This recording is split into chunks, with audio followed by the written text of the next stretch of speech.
ثم عفونا عنکم، پھر معاف کیا ہم نے تم کو، من بعد ذالک، اس کاروائی کے بعد بھی، لعلکم تشکرون، تاکہ تم ہمارا احسان مانو۔ سورہ بقرہ ہے، میں نے آج کی آیات میں پچھلے سبق کی ایک آیت کو شامل کیا تاکہ ربط قائم ہو جائے۔ ہم نے پچھلی دفعہ پڑھا تھا کہ رب العالمین نے فرمایا کہ ہم نے تم کو برے عذاب سے نجات دی تھی، وہ یہ کہ فرعون جو تھا وہ بنی اسرائیل کے بچوں کو ذبح کرتا تھا، پھر بعد میں اس نے 1 سال کے بچوں کو ذبح کرنا چھوڑ دیا اور 1 سال کے بچوں کو ذبح کرتا تھا۔ اللہ کی کرنی ایسی تھی کہ موسیٰ علیہ السلام اس سال پیدا ہوئے جس سال وہ ذبح کرتا تھا بچوں کو، اور ان کے جو بھائی تھے وہ اس سال پیدا ہوئے جس سال وہ ذبح نہیں کرتا تھا۔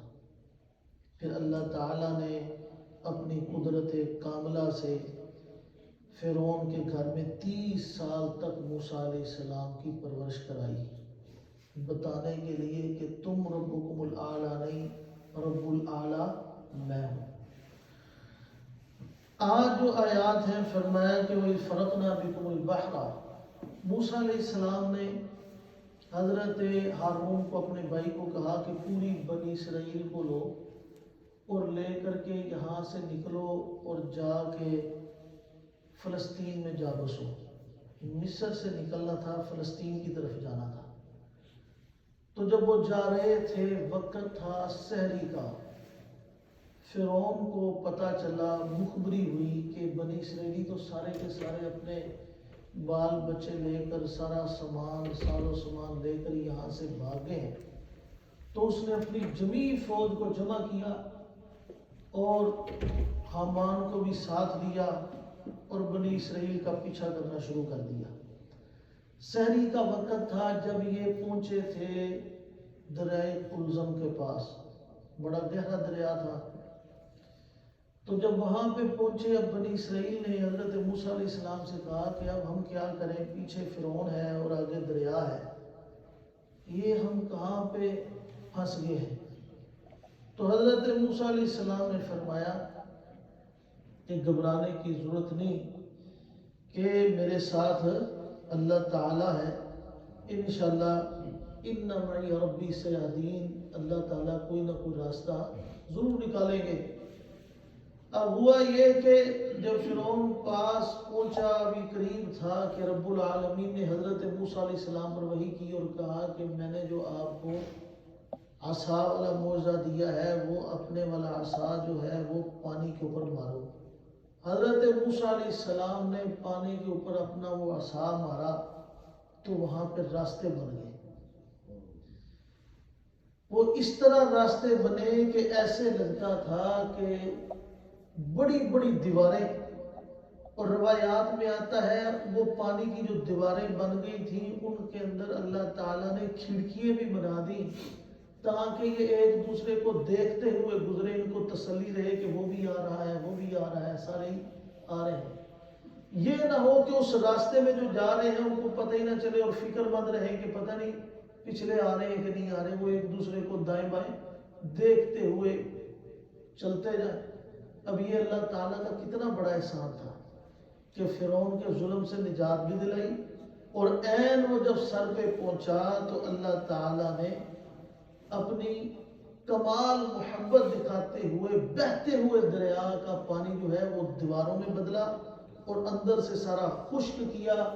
روایات میں آتا ہے کسی بنی اسرائیلی کا ایک بال بھی دریا کے پانی سے گیلا نہیں ہوا، اس طرح خشک کر دیا گیا۔ تو اللہ تعالیٰ فرماتے ہیں کہ میرے احسان کو یاد کرو۔ یہ اللہ تعالیٰ کا پیار اور محبت ہے، لیکن انسان اس پیار اور محبت کو نہیں سمجھتا، یہ بھی نہیں سمجھے۔ انہوں نے بھی آگے سے بڑی بڑی کارستانیاں کی جو اللہ تعالیٰ ذکر فرما رہے ہیں ابھی بھی آج کی آیات میں۔ اللہ تعالیٰ تو فرماتے ہیں کہ میں اپنے بندے کے ساتھ اتنا پیار کرتا ہوں جتنا اس کی ماں کرتی ہے، اس جیسی 70 ماؤں سے زیادہ، اس جیسی 70 ماؤں سے زیادہ میں پیار کرتا ہوں۔ حضرت مالک بن دینار رحمۃ اللہ علیہ یہ تابعین کے بعد کے ہیں، غالباً تابعین میں ہی آتے ہیں یا تبع تابعین میں آتے ہیں، ذہن میں نہیں رہا۔ یہ فرماتے ہیں کہ میں ایک دفعہ دریا کے کنارے، شاید فرات تھا، دجلہ تھا، اس کے کنارے بیٹھا تھا۔ فرماتے ہیں کہ میں نے دیکھا کہ ایک بچھو بھاگتا ہوا آیا ہے اور وہ آ کے دریا کے کنارے کھڑا ہوا، اور میں نے دیکھا کہ شاید یہ پانی پینے لگا ہے۔ تو میں نے دیکھا ایک درخت کا بڑا سا پتا جو ہے وہ دریا کے پانی میں بہتا بہتا اس کنارے کے پاس پہنچا، بچھو نے چھلانگ لگائی، اس پتے کے اوپر چڑھ گیا۔ اب وہ پتا آگے بڑھنے لگ گیا۔ کہتے میرے دل میں آنن فانن خیال آیا کہ لگتا ہے رب العلا کی طرف سے آج کوئی واقعہ پیش آنے والا ہے، کہ بچھو بڑی سپیڈ سے بھاگتا آ رہا تھا، ادھر سے پتا آیا، بچھو اس کے اوپر بیٹھا اور وہ ڈبو بھی نہیں رہا، لے کے جا رہا ہے۔ فرماتے ہیں کہ میں نے کشتی پکڑی، میں بھی اس پتے کے ساتھ ساتھ ہی ہو لیا۔ جس طرف وہ پتا جا رہا ہے بڑی لہریں آئیں، خطرناک موجیں آئیں، لیکن وہ پتا اندر گم ہو، پھر نکلے بچھو اس کے اوپر، وہ پتا اس کو گرائے نہ، کشتی سے بھی زیادہ مضبوط کام کر رہا ہے۔ کہتے ہیں کہ چلتے چلتے وہ جب کنارے پہ پہنچا تو میں بھی کنارے پہ پہنچ گیا، میں نیچے اترا تو بچھو نے وہاں سے چھلانگ لگائی اور کنارے کے اوپر۔ کہتے ہیں کہ میں بچھو کے پیچھے پیچھے چل رہا ہوں، چلتے چلتے دیکھا کہ بچھو ایک درخت کے سائے کے پاس پہنچا ہے۔ وہاں پہ ایک نوجوان جو تھا وہ کوئی رئیس زادہ تھا، اس علاقے کے گورنر کا وہ بچہ تھا، اور وہ انا دھن شراب پی کر شراب کے نشے میں وہاں پہ بے ہوش پڑا ہوا تھا، اور اس کی بے ہوشی کے عالم میں وہاں سے بہت بڑا سانپ آیا جو اس کو ڈسنا چاہتا تھا۔ این اس وقت جب سانپ نے اپنا پھن اوپر کیا ڈسنے کے لیے، اس کی طرف ابھی سانپ لپکا ہی تھا کہ بچھو نے وہاں سے چھلانگ لگائی اور سیدھا اس کے منہ کے اندر اپنا ڈنگ مار دیا۔ وہ سانپ وہیں پہ ڈھیر ہو گیا، وہ نوجوان مرنے سے بچ گیا، سانپ کے ڈسنے سے بچا، اور بچھو وہیں سے واپس۔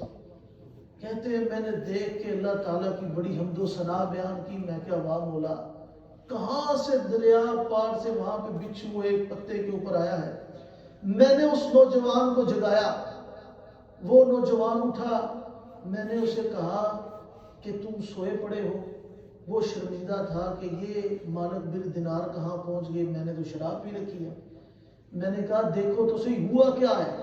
ہڑبڑا کے کہنے لگا کیا ہوا ہے؟ میں نے کہا سامنے دیکھو۔ تو وہ ڈر کے بھاگنے لگا۔ میں نے کہا بھاگو نہ، وہ سانپ مر گیا ہے، اب وہ زندہ نہیں، تم سوئے ہوئے تھے، تم بے ہوش تھے، سانپ تمہیں ڈسنے کے لیے وہاں سے چلا، لیکن اللہ تعالیٰ نے تمہارے نافرمان ہونے کے باوجود، تمہاری بغاوت کے باوجود، تم شراب پیے ہوئے تھے جس کو ام الخبائث کہا گیا ہے۔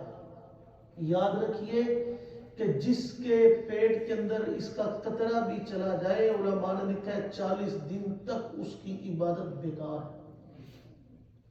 اللہ نہ کرے کوئی فوت ہو جائے ہے جی انہی 40 دنوں کے اندر اندر، تو اللہ کے سامنے کیا منہ لے کے پیش ہوں؟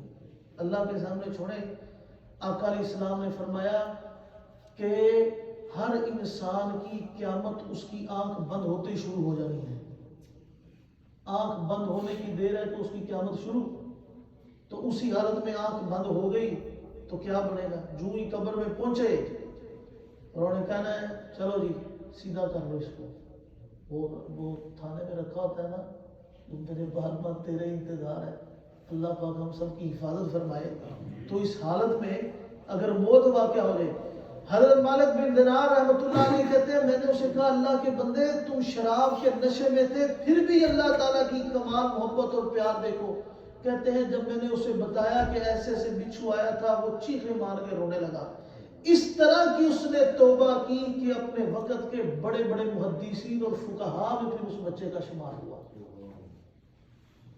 تو اللہ تعالیٰ اس طرح محبت کرنے والے ہیں۔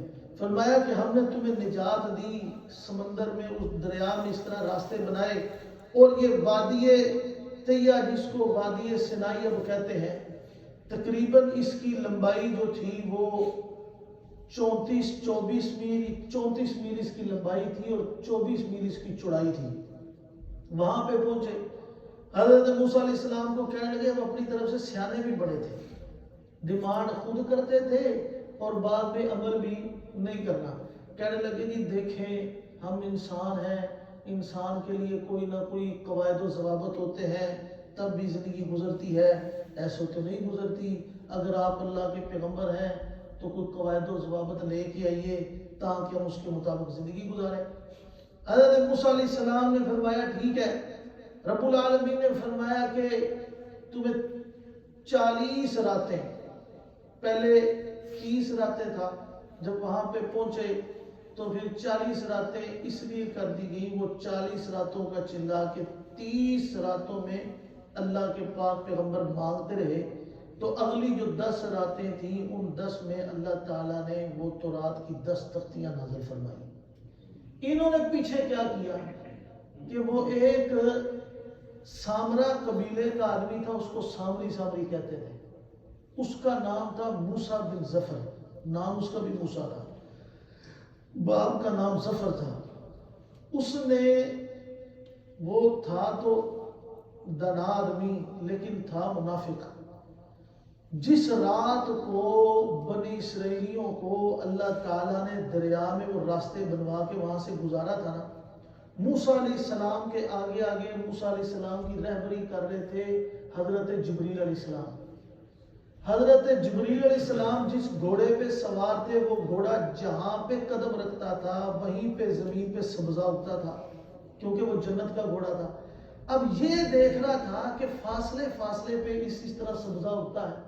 اس نے وہ پیچھے سے مٹی اکٹھی کرنی شروع کر دی کہ اس مٹی میں کوئی نہ کوئی جان ہے, کوئی کام تو ہے کہ اتنی جگہ پہ ایسے سے سبزہ اگتا جا رہا. اس نے سونا اور چاندی جو وہاں سے فرعونیوں کا لے کے آئے تھے, اس نے اس کا بچھڑا بنایا, وہ گائے کا جو بچہ ہوتا ہے وہ بنا کے مٹی کو اس کے اندر پھینکا تو وہ ایسے ٹین ٹین کی آوازیں دینی شروع ہو گئی. اس نے ایسی آوازیں نکالنی شروع کر دی. حضرت موسیٰ علیہ السلام وہ تورات لینے کے لیے گئے ہوئے تھے, اس نے پیچھے سے لوگوں کو کہنا شروع کر دیا کہ یہ تمہارا اللہ ہے, یہ بچھڑے کے اندر تمہارا اللہ بولتا ہے, اس کی پوجا کرو. اب انہوں نے وقت کے پیغمبر کا انتظار کیا نہیں, اس بچڑے کی پوجا شروع کر دی. اب ساری کی ساری قوم اس بچڑے کے اوپر جھک رہی ہے, اس کی پوجا پہ لگ گئی ہے.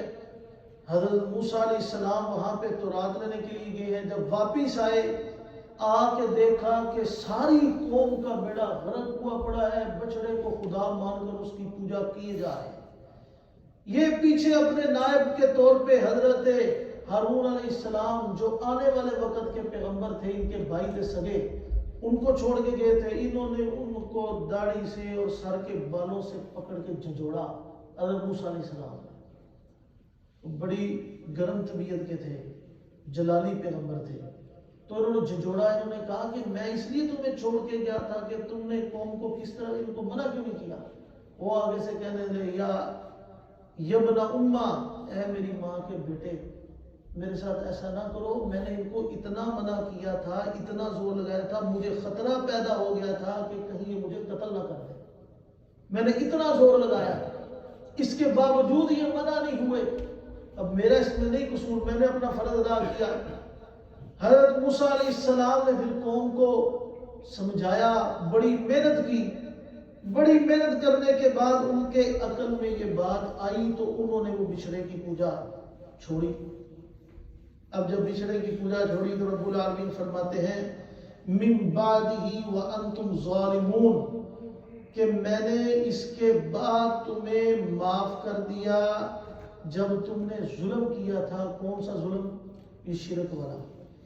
یاد رکھیے اللہ تعالیٰ نے قرآن کریم کو جو سب سے بڑا گناہ اور سب سے بڑا ظلم کا وہ شرک کو کہا. آقا علیہ السلام نے فرمایا کہ رب العالمین نے فرمایا ہے کہ جاؤ مشرق سے لے کے مغرب تک, شمال سے لے کے جنوب تک, تحت الثری سے لے کے سدرۃ المنتہا تک, جتنی ہوائیں فضائیں خلائیں ہیں ساری کی ساری گناہوں سے بھر لاؤ. ایک دفعہ کہو کہ اللہ میری توبہ میں سارے گناہوں کو معاف کر دوں گا، صرف شرک والا گناہ نہ لے کے آنا۔ شرک والا گناہ اللہ تعالیٰ معاف نہیں فرمائے گی۔ اللہ تعالیٰ کو اپنے ساتھ شراکت بالکل پسند ہے، کسی صورت میں نہیں۔ 1,24,000 کم و بیش انبیاء صرف یہی مشن لے کے آئے، لا الہ الا اللہ آدم صفی اللہ، لا الہ الا اللہ موسیٰ کلیم اللہ، لا الہ الا اللہ یوسف صدیق اللہ، لا الہ الا اللہ ہارون حیبت اللہ، لا الہ الا اللہ داؤد خلیفۃ اللہ، لا الہ الا اللہ ابراہیم خلیل اللہ، لا الہ الا اللہ عیسیٰ روح اللہ، لا الہ الا اللہ اسماعیل ذبیح اللہ، لا الہ الا اللہ محمد رسول اللہ۔ سب کا ایک ہی پیغام تھا، ایک ہی نعرہ تھا کہ اللہ کے علاوہ کوئی عبادت کے لائق نہیں، صرف وہ عبادت کے لائق۔ وہ غالباً میں نے شاید یہ درس میں واقعہ سنایا تھا کہ حضرت جنید بغدادی رحمۃ اللہ علیہ، سب کہتے ہیں رحمۃ اللہ علیہ، اپنے وقت کے بہت بڑے اولیاء اللہ میں سے تھے۔ ان کی وفات ہوئی تو کسی بزرگ کی خواب میں آئے، انہوں نے فرمایا حضرت اللہ تعالیٰ نے آپ کے ساتھ کیا معاملہ فرمایا ہے؟ تو حضرت بغدادی رحمۃ اللہ علیہ فرمانے لگے کہ اللہ تعالیٰ نے میرے ساتھ جو معاملہ فرمایا میں تمہیں کیا بتاؤں۔ میری تنہائی کی عبادتیں اللہ کے سامنے پیش کی گئی، اللہ نے کسی نہ کوئی اس میں سے عذر نکال کے وہ ریجیکٹ کر دی۔ میری عبادات میں سے وہ عبادتیں جو میں نے رات کو کی تھی وہ بھی اللہ نے ریجیکٹ کر دی، جو میری اجتماعی عبادتیں تھیں وہ بھی اللہ نے میری ریجیکٹ کر دی، حتیٰ کہ جو بھی میں نے زندگی میں عمل کیا تھا اللہ تعالیٰ نے سارے کا سارا رد کر دیا۔ فرمانے لگے پھر کیا بنا؟ کہتے ہیں کہ میں نے اللہ سے کہا یا اللہ میرے پاس ایک عمل ہے، بلکہ اللہ تعالیٰ نے کہا کوئی اور عمل بتاؤ جس کی وجہ سے تمہیں بخش دوں۔ حضرت بغدادی رحمۃ اللہ علیہ فرمانے لگے میں نے کہا یا اللہ ایک عمل ہے۔ اللہ تعالیٰ نے پوچھا کون سا؟ کہا اس میں کوئی آپ شک نہیں کر سکیں گے۔ فرمایا کون سا؟ حضرت بغدادی کہنے لگے کہ میں نے اللہ سے عرض کی یا اللہ لا الہ الا اللہ، میں نے ساری زندگی آپ کے ساتھ شریک کوئی نہیں ٹھہرایا، کلمہ خالص لے کے آیا ہوں، یہ میرا عمل ہے جو ریجیکٹ نہیں ہو سکتا۔ اللہ تعالیٰ فرماتے ہیں اچھا یہ بات ہے تو وہ پھر دودھ والی بات یاد ہے؟ حضرت بغدادی فرماتے ہیں مجھے ایسے لگا کہ اب میں بچ نہیں سکتا۔ دودھ والی کون سی بات تھی؟ حضرت نے ایک دفعہ شام کا وقت تھا، دودھ پیا، رات کو پیٹ میں درد ہوئی تو ساتھیوں نے پوچھا، کوئی دوائی شوائی لے کے آئے، کھلاتے رہے، حضرت یہ خیر سے پیٹ میں درد شروع ہوئی، کہا دودھ پیا تھا درد ہو گیا۔ اللہ تعالیٰ فرماتے ہیں جب تکلیف دینے والا میں تھا تو تم نے دودھ کا نام تو لیا تھا، جب شفا دینے والا میں ہوں، تکلیف وَإِذَا مَرِضْتُ فَهُوَ يَشْفِينِ، جب ہم مرض دیتے ہیں تو شفا بھی دیتے ہیں، تو تم نے مرض میں دودھ کا نام کیوں لیا؟ حضرت بغدادی فرماتے ہیں میں نے کہا جی اب اللہ میرے پاس کوئی راستہ نہیں ہے، اب تیرا فضل ہی ہے۔ اللہ تعالیٰ فرماتے ہیں میں تمہاری بخشش سنو کر رہا ہوں، اس لیے کہ سردیوں کی ٹھٹھرتی ہوئی راتیں تھیں اور تم اپنے بستر میں گرم نرم بستر میں سو رہے تھے، تمہیں بلی کے بلوڑے کی اس کے بچے کی چیخنے کی آواز سنائی دی، تم اٹھے، دروازہ کھولا تو بھائی بارش تھی، بارش کی بوندوں کو بھی برداشت کیا، سردی کو بھی برداشت کیا، آگے چل کے دیکھا کہ بلی کا بچہ سردی میں چیخو پکار کر رہا ہے، تم نے اس کو اٹھایا، اس کو صاف کیا، خشک کرنے کے بعد اپنی رضائی میں گرم گرم جگہ پہ اس کو جگہ دی، اس کو سکون آیا۔ تو جب تم میرا بندہ ہو کہ اتنی چھوٹی سی مخلوق کے اوپر رحم کر سکتا ہے، میں خالق ہو کے کیوں نہیں رحم کر سکتا؟ میں تمہیں اس بلی کے بچے کی عمل کی وجہ سے بخش رہا ہوں۔ اللہ تعالیٰ تو ایسے رحیم و کریم ہے، صرف اس عمل سے بخش دیا۔ تو میں عرض کر رہا تھا رب العالمین فرماتے ہیں کہ تم نے یہ شرک والا بھی گناہ کیا، پھر پاک پیغمبر نے تمہیں سمجھایا، پھر تم نے اس کے اوپر عمل کی اور توبہ کی تو میں نے تمہیں معاف کر دیا. ثم عفونا عنکم، پھر ہم نے معاف کیا تم کو. جناب نبی کریم صلی اللہ علیہ وسلم صلی اللہ علیہ وسلم صلی اللہ علیہ وسلم صلی اللہ علیہ وسلم تشریف لائے تو اس وقت بھی پورے کا پورا معاشرہ شرک کے گھٹاٹوب اندھیروں میں ڈوبا ہوا تھا. اتنا عروج پہ شرک تھا، اتنا عروج پہ شرک تھا کہ حضرت ابو ذر غفاری رحمت رضی اللہ تعالیٰ عنہ فرماتے ہیں کہ میں سفر میں تھا. کہتے ہیں کہ سفر میں جب میں جانے لگا تو میں نے اپنا ایک خدا بنا کے اس کو اپنے بیگ کے اندر رکھا. میں نے کہا چلو سفر میں خدا کی کوئی ضرورت پڑ سکتی ہے. کہتے ہیں کہ میں اس کو لے کے گیا، جنگل میں پہنچا تو میرے پاس پانی ختم ہو گیا. کہتے ہیں میں بڑا ادھر ادھر بھاگا، پانی نہیں ملا تو میرے دماغ میں بات آئی کہ وہ جو خدا ساتھ لے کے ہیں اس نے کب کام دے رہا ہے. کہتے ہیں میں نے اپنے سامان سے اپنا خدا نکالا، درخت کے ساتھ اس کو ایسے کھڑا کیا اور میں نے اسے پانی مانگنا شروع کر دیا. مانگتے مانگتے میں نے کہا کہ خدا سے مانگ بڑا لیا ہے، اب کوئی اپنی طرف سے بھی کوشش ہوتی ہے تب بھی پانی ملے گا. اب کہیں نہ کہیں قریب خدا نے پانی پہنچا دیا ہوگا، اب جاتا ہوں. کہتے ہیں میں بھاگا بڑا بھاگا، پھر پانی نہ ملا. میں نے کہا یہ کیا ہے؟ میں واپس آیا، میں نے دیکھا کہ خدا جو ہے وہ اس کے اوپر پانی.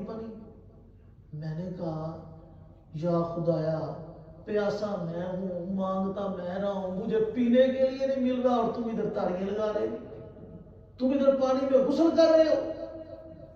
کہتے ہیں میں نے کہا یہ، پھر میں نے مانگا، پھر میں دوڑا. کہتے ہیں واپس آیا تو پھر خدا نے غسل کیا.